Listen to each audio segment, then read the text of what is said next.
natin serbisyo, hiningi natin mabilis na responde pagdating ng kalamidad. Hindi yung wala tayong magagawa, it's the weather. Paano pinagpiltaan po ng pinagpiltaan po na ating ang bansang pagkakaan niya?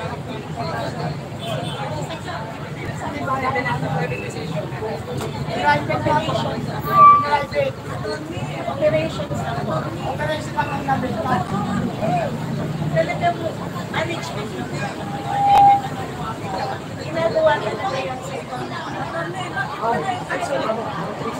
Attorney! Sa pa yun. Nasaan yung ginto? Attorney! Kaya may problema talaga ang Marcos sa ginto. Ano? Marcos 1 and 2.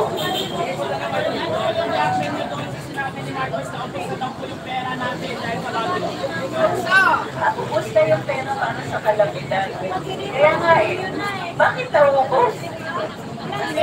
Panahon ni Tatay dito, pandemic nga, hindi na kumuha yung pera ng pera. Walang pandemic yung mga Ibonggo. Dinagdagan pa. So, ang pera ng PhilHealth. 3 years na, wala pang project! Tama po yan. Lahat ng reklamo ninyo, tama po yan. Wala pang project, Teresa! Mga vloggers. Ano ang ma-reaction mo doon sa sinabi ni Ace Marcos na isa sa mga yung mga vloggers natin na naglalabas ng kanilang samanang para sa kanila. Para sa wala na tayo ng karapatan. Marshall, ano ba ito? Tandaan yung nangyari ng Marcos 1. Marcos Sr. May mga journalist matatapang, nagsasalita, nagpapahayag, pinakukulong nila. Pag nag-declare ng martial law, kasama yung mga mamamahayag na kinulong, kasama ng mga political dissidents. Ngayon, Marcos 2, vloggers na walang tinitira, wag tayong Lalaban pumayag. kami! Bye! Lalaban tayo! Karapatan ang magsalita, magpahayag, karapatan ang vlogger ang mag-vlog. Wala tayong maling ginagawa.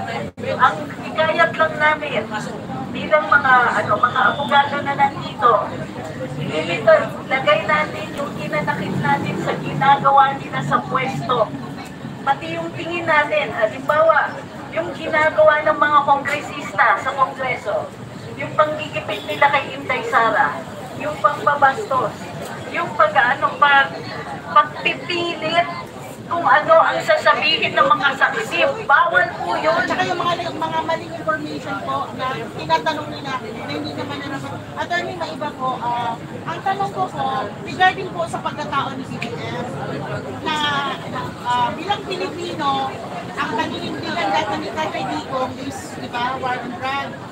So, ginawa niya yun. Tsaka yung presidente, di ba, pag addict ka or drogadista ka or gumagamit ka ng droga, may mga mannerism, di ba po? So, hindi lang sa pagmumukha ni BBM makikita yun. So, pangalawa, yung mga pananalita niya, wala na sa, kasi presidente siya eh. Wala po ba kami magagawa para maano siya, mawala siya sa pwesto dahil hindi na siya karapat-dapat na maging Pangulo. Tsaka lagi siya wala, hindi siya naging nasusunod eh. Pakiramdam natin hindi siya Pangulo. Ano po ba ang dapat natin gawin para mawawala siya? Yan nga yung reason kung bakit nagsasabi tayo, kailangan magsalita at magpahayag. Hindi lang ang magpadami. Hindi po ba impeachment na lang? Pwede pong impeachment, pero Kasi yung ground po, ma-check, para ma-check po, pagkatao niya, dapat ka siya maging Pangulo. Kung talaga malinis siya, na hindi siya gumagamit ng pinapakawal bilang Pangulo po. kaya nga po, mag-uumpisa sa ating karapatan magsalita at magpahayag. Kailangan nila, marami tayo. Pag nag-clamor ang marami para sa investigasyon doon sa state of health. Kasi sabi sa saligang batas, kapag may sakit ang presidente, kailangan ilabas yan. Hindi pwedeng isikreto ang sakit ng presidente. Kung ang issue ng droga po ay issue ng health. Yes, tama. And therefore, pwede tayong mag-demand na ipahayag ng Malacanang ang tunay na estado ng kalusugan ng presidente.